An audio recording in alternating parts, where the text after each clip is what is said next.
الم تر الی الذین اوتوا نصیبا من الکتاب، کیا تم نے دیکھا نہیں ان لوگوں کو جنہیں کتاب میں سے ایک حصہ دیا گیا تھا،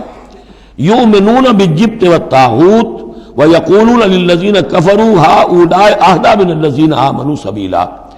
وہ ایمان لاتے ہیں بتوں پر اور شیطان پر، طاغوت پر، اور کہتے ہیں ان لوگوں کے سے کہ جنہوں نے کفر کیا یعنی مشرکین، ہؤلاء اہدی من الذین آمنوا، ان اہل ایمان سے تو یہ زیادہ ہدایت پر ہیں، اہدی سبیلا، یہ لوگ زیادہ راستے پر برحق ہیں۔ یہ ہوتا ہے ضد ضدہ میں۔ اب ظاہر بات ہے، انہیں معلوم تھا کہ محمد اور ان کے ساتھی صلی اللہ علیہ وسلم ورضی اللہ عنہم وہ کن کن چیزوں میں ان سے مشابہ تھے، توحید ہے، ایمان بالآخرہ ہے، موسیٰ کے ماننے والے ہیں، تورات کے ماننے والے، لیکن جب ضدم ضدہ آتی ہے تو کہتے ہیں یہ مشرک بھی بہتر ہے ان مسلمانوں سے، تو ان کا دین بہتر ہے، یہ تو گویا کہ بالکل ہی کسی حیثیت ان کی ہے ہی نہیں۔ اور اس میں ظاہر بات ہے کچھ کہہ بیٹھتے ہوں گے ہاں جی آخر آپ کے بتوں میں بھی کچھ نہ کچھ تو ہے نا، لیکن یہ کہ یہ مسلمانوں کے پاس تو کچھ بھی نہیں، یہ تو سرے سے خالی۔ یؤمنون بالجبت والطاغوت ویقولون للذین کفروا ہؤلاء اہدی من الذین آمنوا سبیلا اولئک الذین لعنہم اللہ، یہ وہ لوگ ہیں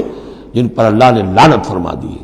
ومن یلعن اللہ فلن تجد له نصیرا، اور جس کو اللہ ہی نے لعنت کر دی ہو اب تم اس کے لیے کوئی مددگار نہیں پاؤ گے۔ ام لہم نصیب من الملک، کیا ان کا کوئی حصہ ہے اختیار میں، بادشاہت میں؟ یعنی جو تقسیم کر لی ہے کہ یہ سب کچھ ہمارے لیے ہے، باقی انسان جو ہیں وہ گوئمز ہیں، جنٹائلز ہیں، یہ کس اختیار سے کیا؟ ان کے پاس اختیار ہے یہ انسانوں میں یہ تقسیم اور تفریق۔ ام لہم نصیب من الملک، بادشاہی جو ہے مالک الملک اللہ ہے، کیا انہوں نے کوئی اختیار ان کو اس سے ملا ہوا ہے ان کے پاس؟ فَإِذَا لَا يُؤْتُونَ النَّاسَ نَقِيرًا، اگر ایسا کہیں ہوتا تو یہ کسی ایک انسان کو تل کے برابر بھی کوئی شے دینے کو تیار نہ ہوتے اگر ان کا اختیار ہوتا۔ ام یحسدون الناس علی ما آتاہم اللہ من فضلہ، کیا یہ حسد کر رہے ہیں لوگوں سے اس پر کہ جو اللہ تعالیٰ نے انہیں اپنے فضل میں سے عطا کر دیا ہے؟ قرآن عطا کر دیا امیین میں، آخری نبی بھیج دیا امیین میں جنہیں حقیر سمجھتے تھے، اب اس پر حسد ہے، اس کی آگ میں جل رہے ہیں۔ ام یحسدون الناس علی ما آتاہم اللہ من فضلہ فقد آتینا آل ابراہیم الکتاب والحکمت وآتیناہم ملکا عظیما، تو ہم نے آل ابراہیم کی نسل کو عطا فرمائی کتاب بھی، حکمت بھی، اور انہیں بہت بڑی حکومتیں بھی دی۔ یعنی تمہیں بھی اگر ملی تھی تو ابراہیم کی نسل ہونے کے ناطے سے ملی تھی، کتاب ملی، تورات ملی، انجیل ملی، تو یہ جو دوسری نسل ہے یہ بھی تو اسی ابراہیم کی نسل ہے۔ آتینا آل ابراہیم الکتاب والحکمت، ہاں بنی اسرائیل کو کتاب علیحدہ ملی، حکمت علیحدہ ملی، تورات علیحدہ تھی، انجیل علیحدہ تھی، اور یہاں کتاب اور حکمت ایک ہی جگہ پر قرآن میں اللہ نے جمع کر دی ہے بتمام و کمال، اور ایک ہی جگہ پر جمع۔ وآتیناہم ملکا عظیما، تو جیسے ان کو ملک عظیم دیا تھا اب ہم ان مسلمانوں کو اس سے بڑا ملک دیں گے۔ یہ سورہ نور میں مضمون آئے گا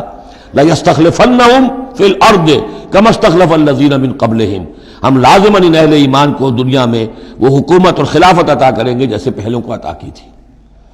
فَمِنْهُمْ مَنْ آمَنَ بِهِ وَمِنْهُمْ مَنْ صَدَّ عَنْهُ، تو ان میں سے کوئی وہ بھی ہیں جو ایمان لے آئے ہیں یا لے آئیں گے، جن کے دلوں میں کچھ رمق ہے،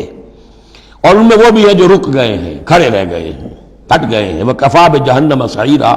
اور ایسے لوگوں کے لیے ان کو پھونکنے کے لیے بڑکتی ہوئی آگ کافی ہے۔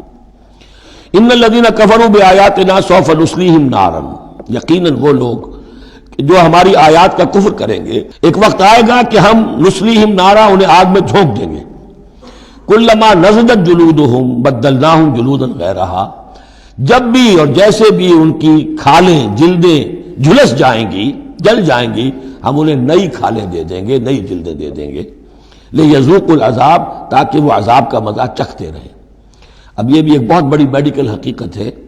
کہ جو اصل حس ہے پین کی وہ کھال ہی میں ہے،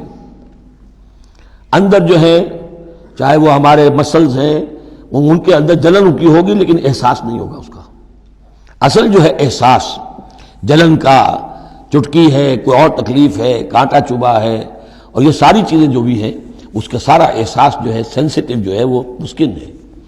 تو سکن چونکہ ان کے لیے تکلیف کا موجب ہو رہی ہے، سکن جل گئی، اب انہیں نئی سکن دی جائے گی، بدلناہم جلودا غیرہا، اس کے سوا اور کھال دے دی جائے گی تاکہ وہ سوزش مسلسل رہے، وہ جلن کا احساس برقرار رہے، اس میں کمی نہ ہو، لیذوقوا العذاب، تاکہ وہ عذاب کا مزہ چکھتے رہیں۔ ان اللہ کان عزیزا حکیما، یقیناً اللہ تعالیٰ زبردست ہے، کمال حکمت والا۔ والذین آمنوا وعملوا الصالحات، وہی سائملٹینیس کنٹراسٹ، جب جہنمیوں کا تذکرہ ہوا ہے تو اہل جنت کا تذکرہ بھی ہے، اور وہ لوگ جو ایمان لائے اور جنہوں نے نیک عمل کیے، سندخلہم جنات تجری من تحتہا الانہار، ان قریب انہیں ہم داخل کریں گے ان باغات میں جن کے دامن میں ندیاں بہتی ہوں گی، خالدین فیہا ابدا، اور وہ رہیں گے ان میں ہمیشہ ہمیش، لہم فیہا ازواج مطہرۃ، ان کے لیے اس میں ہوں گی بڑی پاک باز بیویاں، وندخلہم، اور ہم انہیں داخل کریں گے ظلا ذلیلا، ایسی ٹھنڈی چھاؤں، گہری چھاؤں کے اندر ہم انہیں داخل کریں گے، ذل اور ذلیل، بہت ہی ٹھنڈی چھاؤں۔ یہاں اب وہ ختم ہوا حصہ کہ جو اہل کتاب کی طرف روح سخن اور خطاب تھا، اب پھر مسلمانوں سے